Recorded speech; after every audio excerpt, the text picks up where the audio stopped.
Selamat pagi, siang, sore, dan malam, dimanapun teman-teman berada. Kembali lagi di Gawe Game, channel yang membahas tutorial, devlog, serta diskusi seputar pengembangan game. Namaku Guntur, dan ini adalah video ke-6 dari tutorial pengembangan game platformer 2D. Di video sebelumnya, saya sertakan di atas, dan di situ kita membahas mengenai zona jatuh, lari cepat, serta signal di Godot. Saya sertakan juga file project di video sebelumnya di deskripsi. Teman-teman bisa mengunduh dan menggunakannya. Atau kalau mau menggunakan project sendiri, silahkan. Misi kita hari ini, kita akan membuat platform satu arah. Dan kita akan melakukannya dengan 3 hal. Yang pertama, kita akan mengubah collision layer atau lapisan tumbukan. Yang kedua, kita akan menduplikasikan tileset serta tilepath. Dan yang ketiga, kita akan menambahkan static body dengan one-way collision. Langsung saja kita aktifkan Godot dan kita buka file project platformer kita. Sekaligus kita buka level 1.scn dan akan membuka level yang sudah kita buat kemarin ya. Sebelum kita menambahkan tilemap yang bisa kita gunakan untuk platform satu arah, aku mau membahas mengenai collision layers atau lapisan tumbukan. Nah, di setiap objek yang kita buat kemarin, tilemap, hero maupun zona jatuh, di bagian inspektor, kita bisa lihat ada konfigurasi untuk collision. Ya, kita bisa buka collision, dan isi dari collision ada layer maupun mask. Kalau kita buka hero, akan sama, dan untuk tilemap ada sedikit konfigurasi, tapi dia juga memiliki layer maupun mask. Nah, secara default, masing-masing objek tadi memiliki layer dan mask di nilai yang sama, yaitu di pojok kiri atas ya. Kalau kita hover, itu akan kelihatan value 1 ya, bit 0, value 1 untuk layer, dan untuk mask, bit 0 dan value 1 juga. Nah, ini artinya objek ini, yang dalam hal ini tilemap, itu ada di layer 1, dan akan menumbuk dengan objek di layer 1. Makanya hero itu bisa berdiri di atas tilemap yang ada collision-nya karena hero itu layer 1 juga ya. Jadi dia akan menumbuk dengan hero ya kan? Atau hero akan menumbuk dengan tilemap. Godot menyediakan 20 jenis layer dan kita bisa assign setiap layer itu untuk objek yang berbeda. Untuk mengkonfigurasi collision layers, kita bisa buka ke project settings. Kemudian kita turun ke bawah, nanti di bagian layer names ada 2D physics, kita klik 2D physics, dan ini ada layer 1 sampai layer 20 ya. Nah, ini yang bisa kita rubah namanya. Jadi misalnya layer 1 ini kita assign untuk hero, kemudian level 2 itu mungkin levelnya, layer 3 itu musuh, layer 4 itu mungkin untuk barang-barang yang bisa diambil oleh hero, seperti koin, ya nanti kita akan buat itu, barang, terus barang. Lalu layer 5 untuk yang zona jatuh. Zona jatuh. Oke, kita close.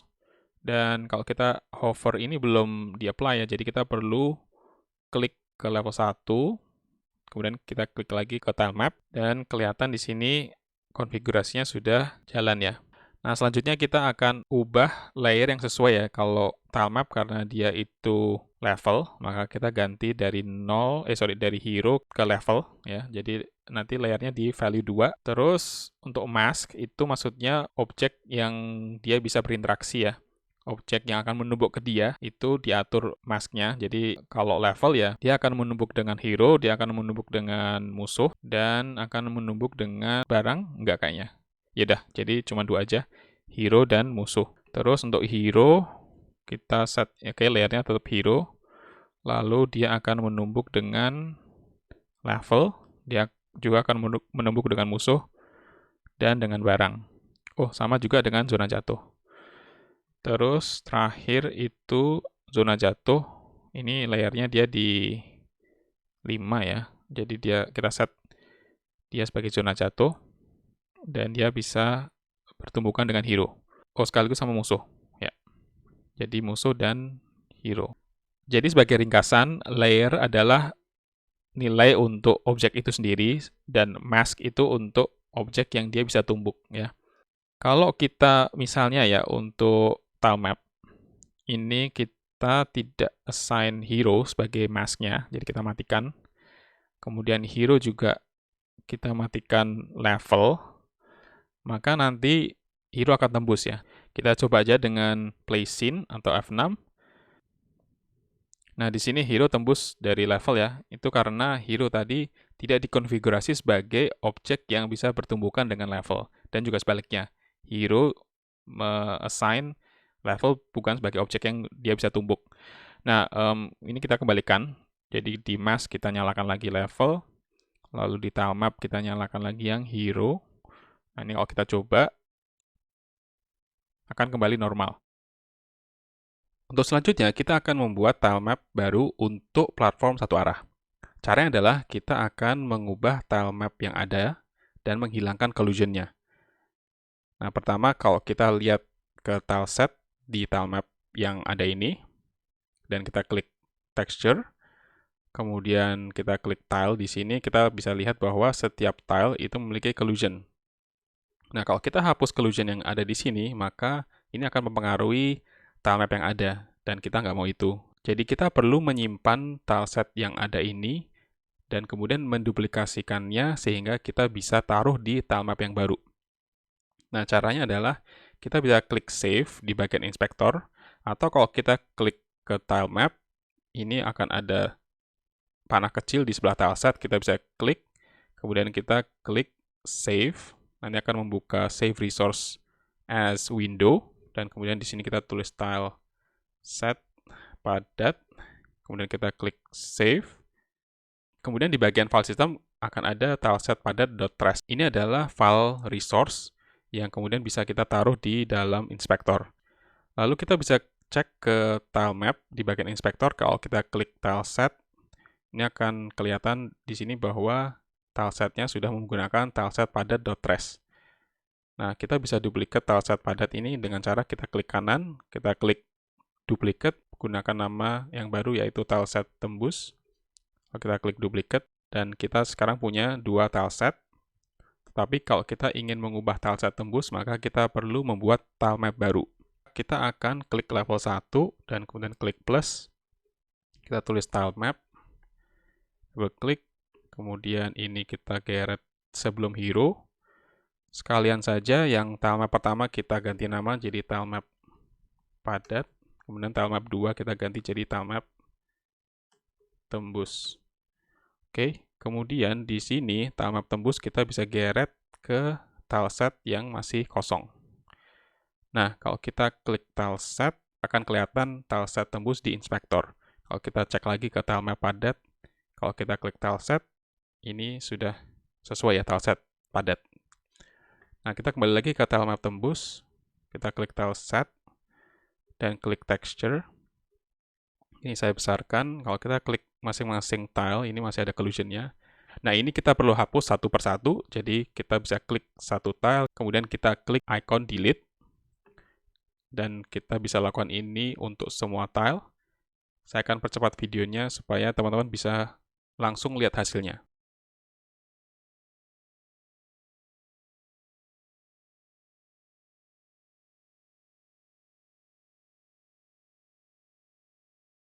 Oke, sekarang semua tile di sini sudah nggak ada collision. Dan kalau kita cek lagi ke tile map padat, dan klik tile set, klik texture, ini masih ada collision-nya. Jadi sekarang kita punya dua tile, yang satu itu dengan collision dan satu tidak ada collision-nya. Lalu kita sekarang bisa menggambar dengan tile map tembus yang baru ya. Jadi kalau kita klik tile map tembus, oh ini sepertinya selnya masih yang lama atau defaultnya adalah berukuran 64x64, jadi kita bisa ubah dulu di bagian sel, kita ganti size-nya menjadi 32, kemudian 32. Oke. Dan oh ya, kalau kita mau menghapus tile yang lama, kita harus mengaktifkan tile map pada dulu, kemudian menghapusnya. Jadi misalnya di sini saya mau mengganti tile ini menjadi tile map yang tembus. Jadi ini saya klik dulu ke tile map padat, lalu ini saya klik kanan untuk menghapus. Ini juga mungkin sekaligus yang ini. Dan ini sekalian saja saya ganti tile dengan yang sesuai. Di pick. Oke. Dan kalau saya klik tile map tembus, ini sekarang saya mau menggambar tile yang baru.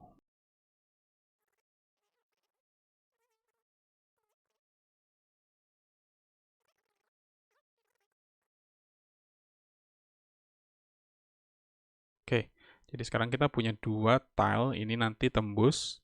Jadi plannya adalah nanti hero ketika jatuh, dia bisa melompat, kemudian menembus, dan berdiri di atas tile yang ini. Yuk kita lanjut bahas mengenai game platformer yuk. Teman-teman tahu nggak setidaknya ada 9 era dari game platformer dari waktu ke waktu. Kita bahas era pertama ya. Seperti yang dijelaskan sedikit di video sebelumnya, game platformer awal dimulai dengan era single screen, artinya satu level digambarkan dalam satu layar. Game-game yang populer di era ini tentu saja dimulai dari Space Panic, kemudian Donkey Kong dan franchise-nya seperti Donkey Kong Jr. dan Donkey Kong 3, dan juga kemunculan Mario Bros. Ini kakaknya Super Mario Bros ya. Formula single screen ini mengalami inovasi dengan kemunculan game-game yang mengubah layar ketika karakter berjalan ke sisi luar layar.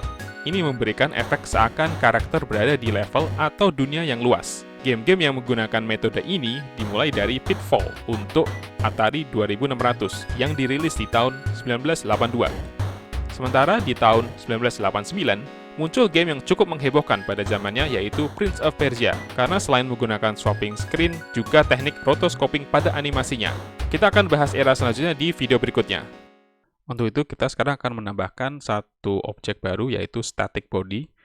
Static body adalah objek yang mirip dengan hero. Kalau hero itu kan kinematic body, tapi kalau static body ini dia tidak bisa digerakkan. Ini cocok sekali dan kita bisa pakai untuk platform satu arah.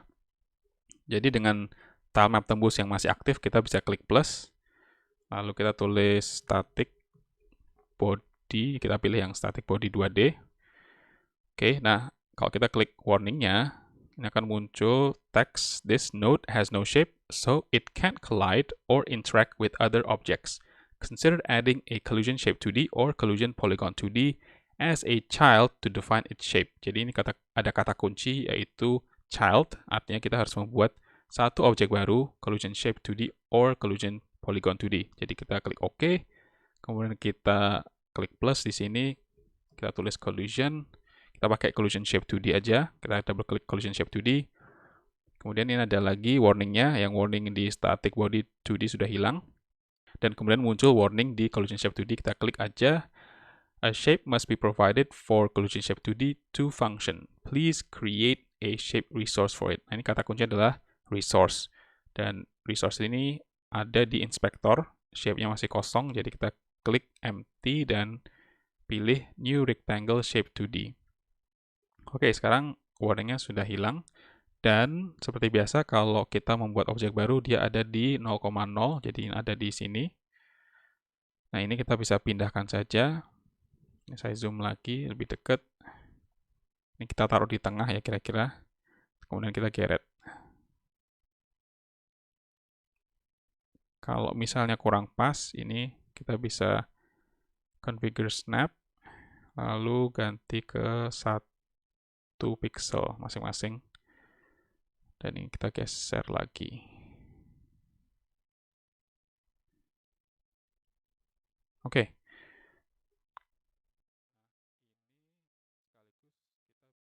Nah, di dalam inspektor kita bisa lihat ada one way collision, dan kita bisa nyalakan. Karena ada tanda panah, ini artinya dia akan collide kalau hero atau objek kinematic body yang lain seperti musuh itu bergerak dari atas ke bawah. Ya. Ini kalau kita coba, kita pilih F6 atau tekan play scene di pojok kanan atas. Kita lompat, ya berhasil. Jadi sekarang kita punya platform yang tembus dari satu arah. Nah, yang satunya ini perlu ditambahkan lagi. Jadi dari sini kita bisa duplicate dan kita bisa geser. Oh, di zoom lagi. Nah, ntar. Oke. Oh ya, sekalian juga kalau kita klik ke tilemap tembus dan collision, ini tidak perlu dipakai karena kita nggak ada collisionnya ya. Jadi kita ubah yang di static body, kita klik static body 2D, ini ada collision, dan kita pilih layer yang level, lalu untuk masknya adalah hero dan juga untuk musuh. Oke, dan kalau kita cek lagi,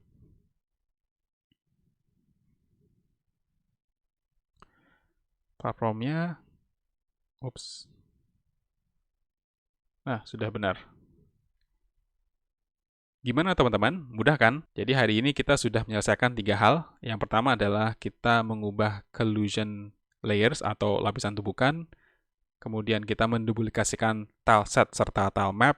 Dan yang terakhir adalah kita menambahkan static body untuk one-way collision. Kalau teman-teman ada pertanyaan atau masukan, share dong di kolom komentar. Bisa juga DM ke Instagram maupun Twitter Gawe Game. Untuk video selanjutnya, kita akan mengubah background game kita yang monoton ini ke background yang lebih berwarna dan juga bisa bergerak dengan kecepatan yang berbeda dari kamera. Jadi seakan-akan seperti background ini berada di kejauhan atau disebut sebagai background parallax. Seperti biasa, jangan lupa kalau teman-teman menyukai video ini dan ingin mensupport saya, klik like dan subscribe, dan juga klik icon lonceng agar tidak ketinggalan. Follow juga akun Instagram maupun Twitter Gawe Game yang saya sertakan di kolom deskripsi. Sampai ketemu!